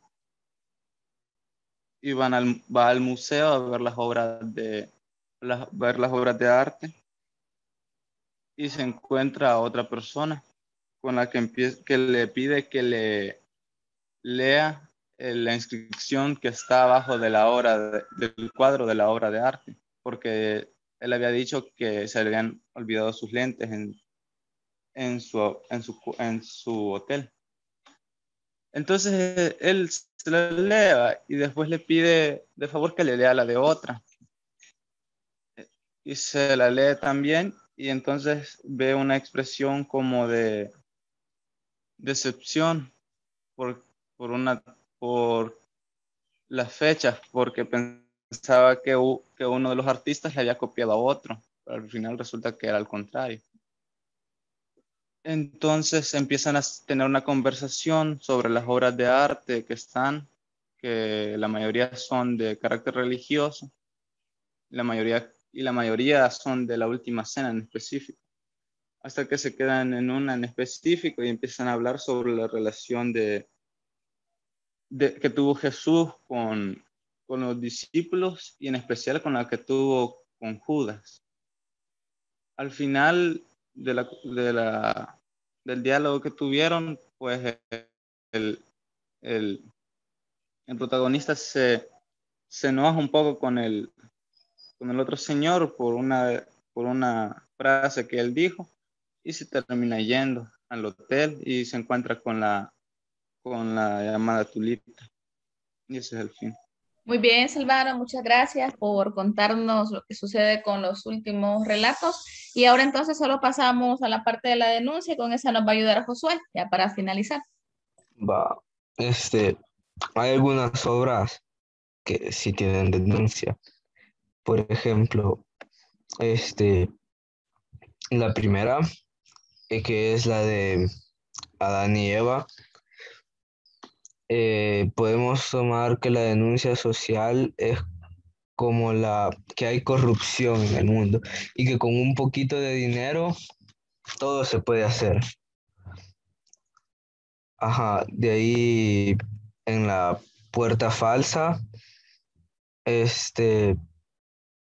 también la denuncia social es que hay que no tendría que ser así como la forma de ganarse la vida, que a toda costa, o sea, que tendría que ganarse la vida de una manera digna y no arriesgando su vida. De ahí en la Cueva del Trono no le encontré denuncia social. De ahí ya no estás a mi lado, corazón. Es prácticamente la denuncia hacia la justicia, que hay un sistema deficiente a la hora de juzgar a las personas y con que le digan que yo hice eso, probablemente no lo quieran, no le crean, si lo quieren ver preso, lo van a meter preso. De ahí, en Alas de la Gloria, la misma obra dice de que no les dan el lugar que se merece a todas esas personas que lucharon por la patria, por decirlo así, sino que los dejan morir y de vez en cuando les dan premios. De ahí, ajá, de ahí la colina tampoco. Este, de ahí la otra que tendría denuncia social sería ah, el mundo de Truro en Iowa, que no es como una denuncia social, pero es como una invitación que siento que el autor quiere hacer hacia sus lectores, que no se queden con solo un idioma, porque ahí pueden ver al hombre que por no saber hablar en inglés ni un poquito, prácticamente se estaba quedando mudo y ya nadie le hablaba. De ahí, en Abbott y Costello, este, prácticamente es que hay que, la denuncia prácticamente sería que que no hay que meterse a robar, porque, por ejemplo, ahí los perros no, o sea, según mi visión, los perros no son culpables porque están cumpliendo su papel de guardianes y de ahí siento que esas son las que tienen como crítica social. Muy bien, Josué, me parece bastante acertado las cosas que has hecho, e incluso en el caso del mudo, el mudo de Truro, definitivamente que quizás no es como tú lo dices una crítica, pero sí al momento de leerlo podemos reflexionar sobre eso y darnos cuenta de algunas situaciones. Vaya, Silvano menciona otra parte de la denuncia. Silvano, la impunidad, ajá, exacto. ¿Y esa en qué momento, en qué parte? Bueno, en la de Abbott y Costello definitivamente que se da, pero si puedes agregar algo, dale. Igual las demás compañeras del grupo, si quieren agregar alguna otra denuncia adicional a las que ha dicho Josué o alguna otra de otro de Mm, los cuentos. La de Colina 155, creo que la denuncia social se evidenció mucho referente a robo y traspaso de manjoles, porque explica básicamente cómo es que los roban y cómo las personas llegan a ese extremo por situaciones económicas o para ganar más dinero, poniendo en riesgo vidas, demuestra que la situación económica está mal para llegar a hacer eso con tapas de alcantarillas. Exacto, muy bien. Y fíjense que esa parte, esa denuncia, y qué bueno que Mónica también la agregó, porque en la actualidad todavía observamos eso, los manjoles, y ya lo acaba de decir justo ahorita Mónica, que son las tapaderas de las alcantarillas. ¿Cuántas calles en nuestro país, cerca de nuestra colonia o en algún lugar donde en algún momento hemos pasado, están destapadas y eso puede generar inconvenientes para los vehículos, que se vaya algún carro ahí, quede atrapado, que alguna moto también tenga algún accidente o incluso que una persona que de noche o cuando esté lloviendo vaya caminando, se puede ir a esos grandes agujeros y desaparecen porque obviamente hay gente que las hurta para venderlas, para comerciar con ellas, para sacar un poco de dinero. Entonces, definitivamente que sí es una situación que se refleja el hecho de qué nivel de vida o de pobreza puede haber en un lugar, en un país, en una región, para que las personas o los habitantes recurran a esas situaciones, ¿verdad? Y eso no está alejado de nuestra realidad. Bien, entonces me parece que ahora sí hemos finalizado. Solo lo último que vamos a hacer es que cada miembro del equipo va a pensar en cuál historia o en cuál cuento le gustó más ¿Y por qué? ¿Y cuál cuento le gustó menos? ¿Y por qué? Obviamente esta explicación no va a ser demasiado extensa, sino que es nada más para escuchar las perspectivas y que nos demos cuenta que todos tenemos un punto de vista diferente. Entonces, vamos a comenzar con Silvano, vaya, vamos a ir por orden de lista. Silvano, ¿cuál te gustó más y cuál menos? ¿Y por qué? Pues fíjese que una de las que me gustó menos fue la colina 155. Pues no me llamó mucho la atención, la verdad. También la del mudo, que no la logré terminar, pero bueno. ¿Y de la que más te gustó? No sé. O la que te costó menos entender, digamos, la que hallaste un poquito más de sentido y que sentiste la comprensión un poco más sencilla. La de la puerta falsa. La puerta falsa, vale. Y de hecho me estaba fijando en la presentación, ustedes colocaron imágenes alusivas a cada uno de los cuentos y me parece que al que han colocado ahí abajo, en la parte de abajo, este joven de verdad que es un caso real, que boxeando el otro luchador, creo que él es verdad, que de verdad quedó bien fregado después de una pelea de box. ¿Alguien recuerda el nombre de ese? Yo hice esa diapositiva, pero sí sé de quién habla, pero no creo que es él. Creo que no es él. Es que cabal, el que está abajo a la derecha, y no recuerdo el nombre, hace poco estaba viendo una noticia de cómo es que se está restableciendo, pero quedó en estado vegetal durante bastante tiempo porque el oponente lo golpeó repetidas ocasiones en la parte de la nuca, y entonces el boxeo sí en realidad es un deporte que, bueno, en lo personal a mí casi no me gusta, pero el ponerse a hacer eso es por necesidad o porque de verdad alguien le gusta el sufrimiento, no sé, pero vale, muy bien. Entonces, ese fue la que más le gustó a Silvano. Muy bien. Vaya, vamos con Mónica. El que más te gustó y el que menos te gustó, Mónica. Vaya, la que más me gustó creo que fue Flores Oscuras. ¿Por qué? Porque siento que fue la que más me transmitió, debido a que cuando llega el visitante de que está en el museo y comienza a ver las obras de arte y de la nada se le pega un hombre y comienza como, ¿y qué le parece esta? ¿Y qué le parece aquella? Y fue como que, ¡fua! Fue como que, qué intensidad la del personaje.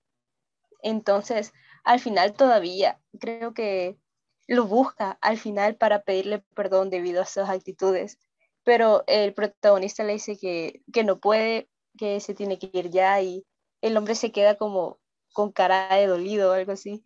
Entonces, aparte me gustó cómo diferenciaron la forma en que retrataron a Judas en cada pintura y que al final le fueran dando toda esa vuelta para llegar a la conclusión de que era el mismo Judas el que estaba viendo sus pinturas a través de los años.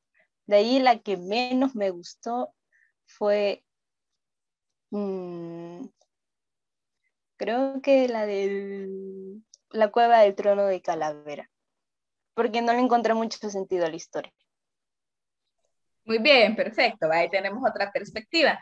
En el caso de Flores Oscuras, sí, y de hecho quizás, bueno, ahí depende también de la perspectiva del autor, ¿verdad? En algún momento él pudo haber considerado que Flores Oscuras quizá era la mejor o en la que más se inspiró, en la que sintió que le quedó más bonita, no sé, para haber colocado el título, aunque ya nosotros hicimos nuestras hipótesis también sobre el por qué eligió ese nombre para la compilación completa de los cuentos, ¿verdad? Vaya, vamos a ver, Marce, ¿cuál más y cuál menos, Marce? Quizás me gustó más la de Ángela, el Petrimetre y el Diablo, porque, o sea, me gustó porque siento que son giros bastante inesperados, como que de repente Ángela termina embarazada, o como que, o sea, de repente el hijo ya grande fue diagnosticado con esquizofrenia. Aparte que es como que esta historia demuestra una realidad porque actualmente sigue pasando que es lo del abandono infantil, que los papás no se hacen cargo de sus hijos.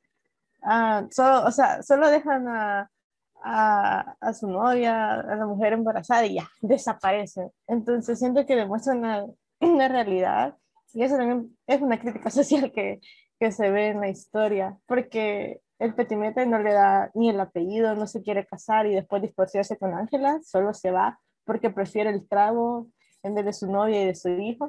Entonces, también me gustó la del modo de Iowa, porque, ajá, pero me gusta la historia. Y la que menos me gustó fue la de, igual que Mónica, la Cueva del Trono Calavera. Es que no la entendí, no le encontré mucho sentido, porque siento que son bastantes cosas bien al azar. Entonces no me llamó mucho la atención. Muy bien, perfecto. Ahí tenemos la perspectiva de Marce. Vamos a ver, Saraí. Ok, en mi caso, mi historia favorita fue la del autobús amarillo, porque estas son cosas que pueden pasar.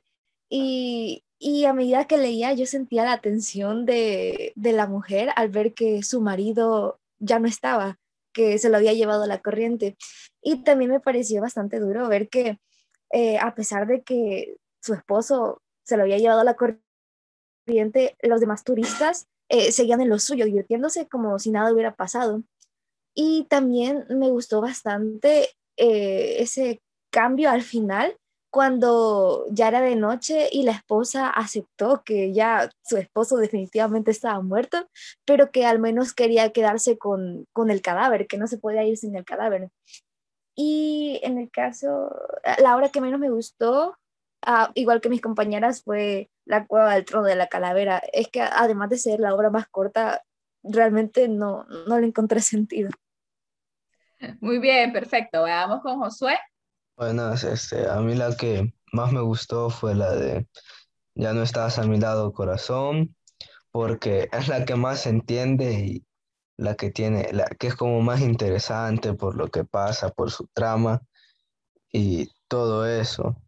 Y de ahí bueno, fueron dos las que no me gustaron, porque no les entendí nada, que también es la Cueva del Trono de la Calavera y la otra es la de No me vayan a dejar solo. Ajá, no me gustaron porque no les entendí. Vaya, muy bien, perfecto. Fíjense que el hacer este ejercicio que eso no ayuda porque al final podemos expresar nuestra opinión ya personal y obviamente en este caso de fuera de evaluación, ya el si le gustó o no le gustó X o Y cuento, pero nos fijamos que la mayoría, bueno, ninguno de hecho coincidió en el que más le gustó. Vamos a ver, Mónica, va a decir algo más. Mónica. Es que me acabo de acordar que cuando estaba buscando información sobre el autor, me encontré con una entrevista que le dijeron de que él había creado un cuento, pero que lo había retomado desde su juventud, porque él como que lo había empezado allá por 1900 y lo había retomado para su nuevo libro. Entonces él dijo de que no deberían hacer eso, porque, y exactamente fue la de Cueva del Trono de la Calavera, porque no la aconsejaba, porque perdía el hilo a través del tiempo y eso no era literatura, así. Vaya, perfecto. Vaya, si se fijan, entonces hay una explicación. Muy bien, Mónica, gracias por compartir ese dato. Es de relevancia porque a veces uno cuando lee no se pone a ver o a pensar en cuanto a la perspectiva o el trasfondo de esa historia o de ese cuento en este caso. Pero les mencionaba que ninguno de los integrantes del grupo coincidió en el cuento que más le gustó, porque uno dijo La puerta falsa, alguien dijo Ya no estás más a mi lado, corazón. Alguien dijo Ángela, Petimetre y el diablo. Y alguien dijo El autobús amarillo. Alguien dijo Flores oscuras. Entonces, lo que nos damos cuenta es que nosotros como lectores definitivamente tenemos nuestra propia perspectiva de concepción de la literatura, de las historias, de los cuentos y también nuestras experiencias, nuestros conocimientos previos, nuestro razonamiento, nuestra forma o los gustos, simple y sencillamente, nos hacen darnos cuenta o fijarnos que no todos podemos coincidir. Yo no puedo pretender que en algún momento todos me hayan dicho que a todos les gustó la colina 155 y que ese fue el más bonito por X o Y razón.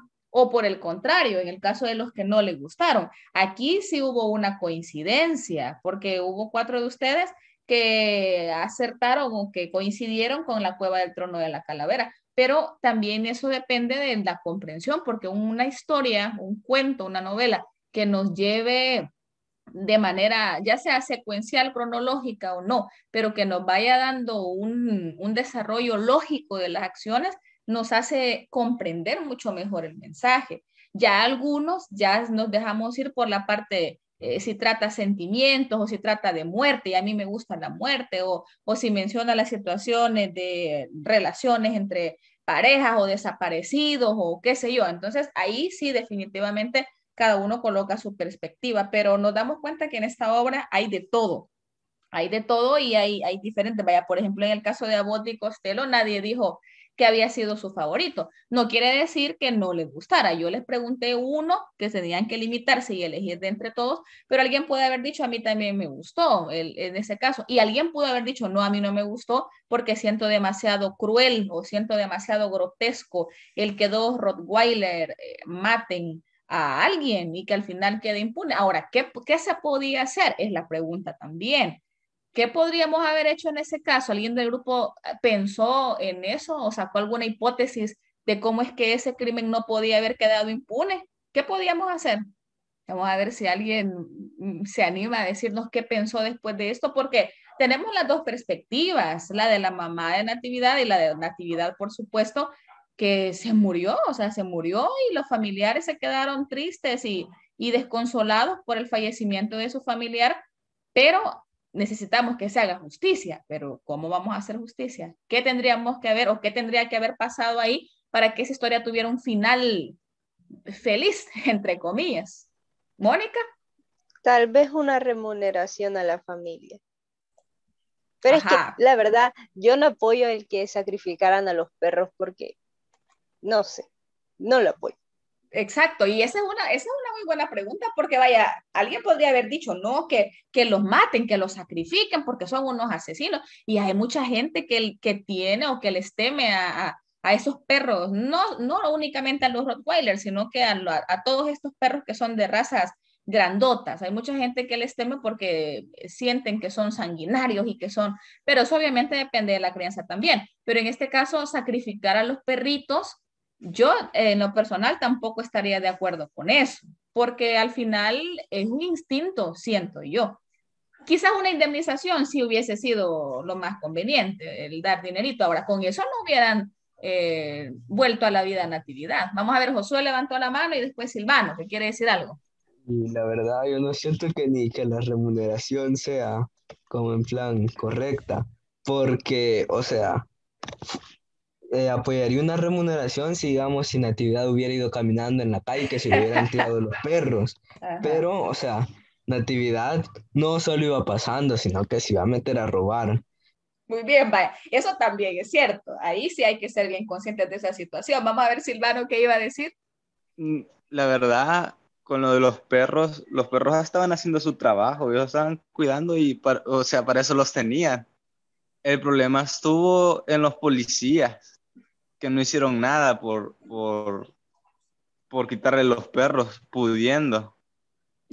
Ajá, vaya. Sí. Mentira, Silvano, ahí en la obra te dice de que no le dispararon a los perros porque probablemente se mataban a Natividad. Sí, pero ponele que también tampoco vas a ver la escena y te vas a ir a la patrulla y a sentarte a escuchar la radio. No. Yo creo que entre No, todos no. lo pudieron haber quitado los perros. O Y Sí, de haber sí, metido distraerlos. sí, después presa a Se iban a llevar Natividad. una mordida cada uno. Y no Vaya, sí. necesariamente le tenían que disparar a los perros porque también hay otra forma. Bueno, eso No, sí, no. ajá, cabal. Vaya, fíjese que ahí, cabal, vaya, ahí se genera un debate y alguien diría, ¿y por qué están discutiendo por esta cosa, por este cuento? Pero vaya, todos los argumentos que ustedes han dado son válidos. O sea, eso definitivamente sí. El señor Natividad no iba pasando tranquilamente por la calle. Eso que dice Josué es cierto. Él iba a hacer una actividad ilícita de lo que quería era entrar a robar. Los perros estaban cuidando porque habían sido entrenados para morder, para cuidar el lugar, porque eso también se da y hay mucha gente que hasta pone rótulo, cuidado, perro bravo, y la gente ya, si alguien va bajo su riesgo a querer meterse ahí, pues ni modo. Pero también lo de los policías quizás sí fue negligencia, porque, vaya, si disparaban, definitivamente era demasiado arriesgado porque le podía caer una bala al propio Natividad y ellos mismos se lo iban a terminar matando antes que los perros. Pero quizás si entre los policías hubiesen ido a meterse, por lo menos a ver si lo defendían de alguna manera, se hubieran llevado una mordida a cada uno, como decía Josué, pero quizás nadie hubiese fallecido. Ahora, nosotros en ese plan, ¿será que al ver una situación en la que un perro como ese esté atacando ferozmente a una persona, me voy a meter? Porque eso también hay que ser consciente.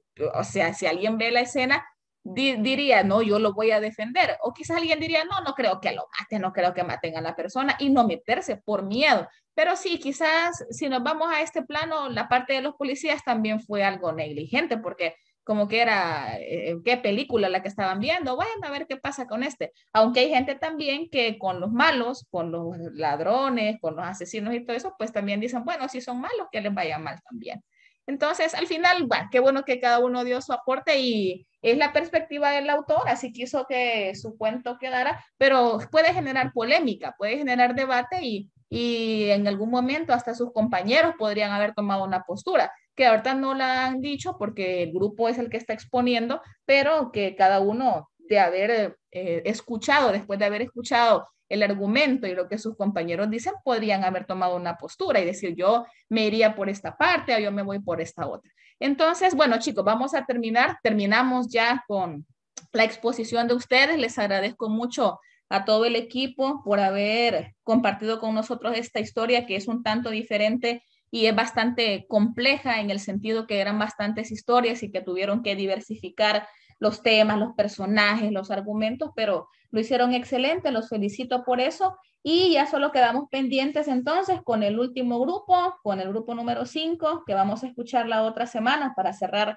con broche de oro, que nos van a hablar de una obra que es también bien diferente a todas las que hemos retomado, pero no por eso es menos importante. Así que nos vamos a quedar hasta acá. Les agradezco tanto al grupo como a todos los demás compañeros que asistieron a la clase. Eso habla muy bien de ustedes. Espero que hayan puesto atención y que hayan comprendido cada uno de los cuentos que sus compañeros nos han transmitido. Y bueno, nos reunimos la próxima semana. En el caso del grupo 5, en el 35% les va a faltar una nota. Camila, Hilder, Byron, Cecia y Carla, pero ahí yo les he colocado pendiente nota de expo. No se vayan a afligir ni se vayan a asustar porque es obvio porque no tienen esa calificación todavía. De ahí todos los demás ya la van a llevar. Así que tengan un feliz día, hijos, y feliz fin de semana y cuídense. Gracias, señor, cuídese. Gracias. Bueno, hijos, gracias a ustedes. Feliz día y feliz fin de.